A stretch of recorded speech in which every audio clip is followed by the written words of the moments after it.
Bienvenue à la Bible en un an. Pour rester connecté, rendez-vous sur réveilquebec.com ou sur Instagram. Et maintenant, voici l'évangéliste Emmanuel Wallet.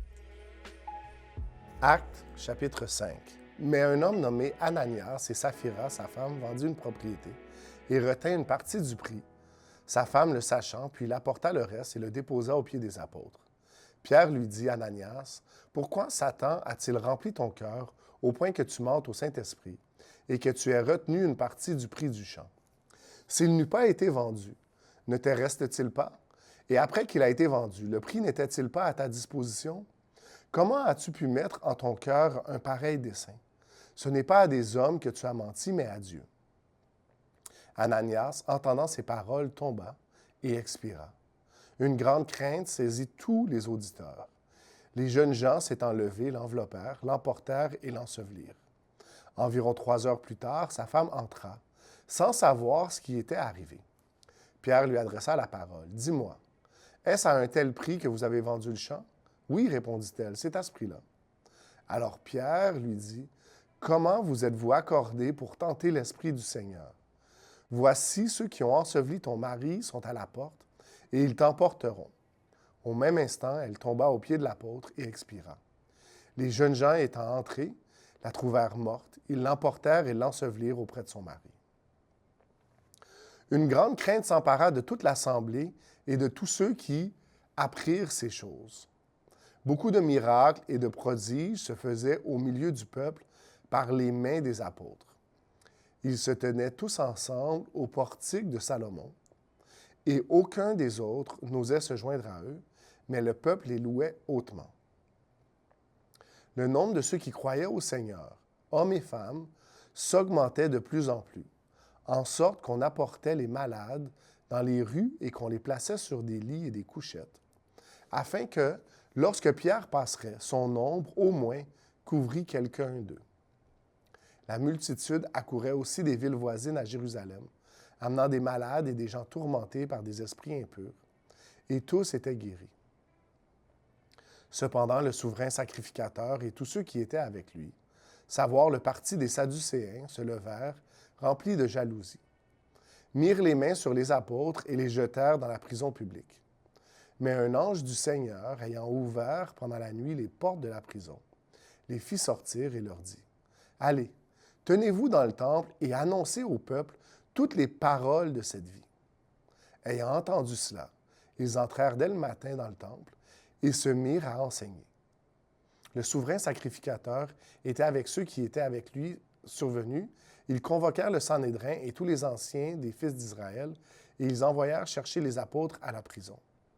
Les huissiers, à leur arrivée, ne les trouvèrent point dans la prison. Ils s'en retournèrent et firent leur rapport en disant, « Nous avons trouvé la prison soigneusement fermée et les gardes qui étaient devant les portes, mais après avoir ouvert, nous n'avons trouvé personne dedans. » Lorsqu'ils eurent entendu ces paroles, le commandant du temple et les principaux sacrificateurs ne savaient que penser des apôtres et des suites de cette affaire. Quelqu'un vint leur dire, « Voici les hommes que vous avez mis en prison, sont dans le temple et ils enseignent le peuple. » Alors le commandant partit avec les huissiers et les conduisit sans violence, car ils avaient peur d'être lapidés par le peuple. Après qu'il les eut ramenés en présence du Sanhédrin, le souverain sacrificateur les interrogea en ces termes. « Ne vous avons-nous pas défendu expressément d'enseigner en ce nom-là?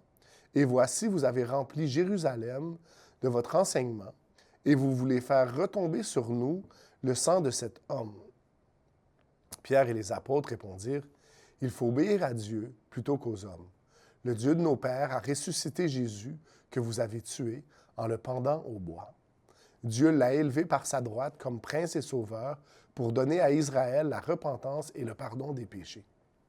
Nous sommes témoins de ces choses, de même que le Saint-Esprit que Dieu a donné à ceux qui lui obéissent. » Furieux de ces paroles, il voulait les faire mourir. Mais un pharisien nommé Gamaliel, docteur de la loi, estimé de tout le peuple, se leva dans le Sanhédrin et ordonna de faire sortir un instant les apôtres. Puis il leur dit, « Hommes israélites, Prenez garde à ce que vous allez faire à l'égard de ces gens. Car il n'y a pas longtemps que parut Théudas, qui se donnait pour quelque chose et auquel se rallièrent environ 400 hommes. Il fut tué, et tous ceux qui l'avaient suivi furent mis en déroute et réduits à rien. Après lui, parut Judas le Galiléen à l'époque du recensement, et il attira du monde à son parti. Il périt aussi, et tous ceux qui l'avaient suivi furent dispersés. Et maintenant, je vous le dis, ne vous occupez plus de ces hommes et laissez-les aller. Si cette entreprise ou cette œuvre vient des hommes, elle se détruira. Mais si elle vient de Dieu, vous ne pourrez la détruire. Ne courez pas le risque d'avoir combattu contre Dieu. Ils se rangèrent à son avis. Ayant appelé les apôtres, ils les firent battre de verges, ils le défendirent de parler au nom de Jésus, et ils les relâchèrent. Les apôtres se retirèrent de devant le Sanhédrin, joyeux d'avoir été jugés dignes de subir des outrages pour le nom de Jésus, et chaque jour dans le temple et dans les maisons, ils ne cessaient d'enseigner et d'annoncer la bonne nouvelle de Jésus-Christ. Genèse, chapitre 42. Jacob, voyant qu'il y avait du blé en Égypte, dit à ses fils, « Pourquoi vous regardez-vous les uns les autres? » Il dit, « Voici, j'apprends qu'il y a du blé en Égypte. Descendez-y pour nous en acheter là, afin que nous vivions et que nous ne mourions pas. » 10 frères de Joseph descendirent en Égypte pour acheter du blé. Jacob n'envoya point avec eux Benjamin, frère de Joseph, dans la crainte qu'il ne lui arrivât quelque malheur. Les fils d'Israël vinrent pour acheter du blé, au milieu de ceux qui venaient aussi, car la famine était dans le pays de Canaan. Joseph commandait dans le pays, c'est lui qui vendait du blé à tout le peuple du pays. Les frères de Joseph vinrent et se prosternèrent devant lui, la face contre terre. Joseph vit ses frères et les reconnut, mais il feignit d'être un étranger pour eux. Il leur parla durement et leur dit, « D'où venez-vous? » Ils répondirent, « Du pays de Canaan, pour acheter des vivres. » Joseph reconnut ses frères, mais eux ne le reconnurent pas. Joseph se souvint des songes qu'il avait eus à leur sujet et il leur dit, « Vous êtes des espions, c'est pour observer les lieux faibles du pays que vous êtes venus. » Ils lui répondirent, « Non, mon Seigneur, tes serviteurs sont venus pour acheter du blé. Nous sommes tous fils d'un même homme, nous sommes sincères, tes serviteurs ne sont pas des espions. » Il leur dit, « Nullement, c'est pour observer les lieux faibles du pays que vous êtes venus. » Ils répondirent, « Nous, tes serviteurs, sommes 12 frères, fils d'un même homme, au pays de Canaan.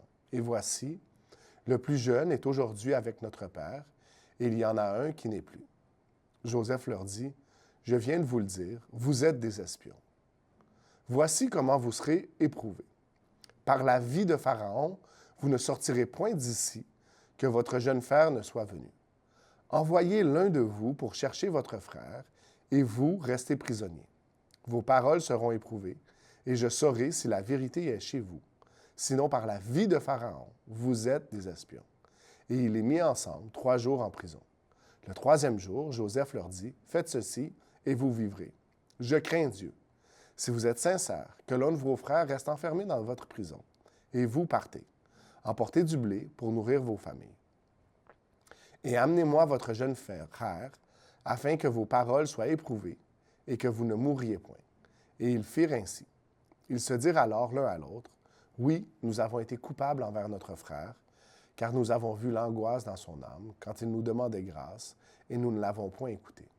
C'est pour cela que cette affliction nous arrive. » Ruben, prenant la parole, leur dit, « Ne vous disais-je pas, ne commettez point un crime envers cet enfant? Mais vous n'avez point écouté, et voici, votre sang est redemandé. » Ils ne savaient pas que Joseph comprenait, car il se servait avec eux d'un interprète. Il s'éloigna d'eux pour pleurer. Il revint et leur parla.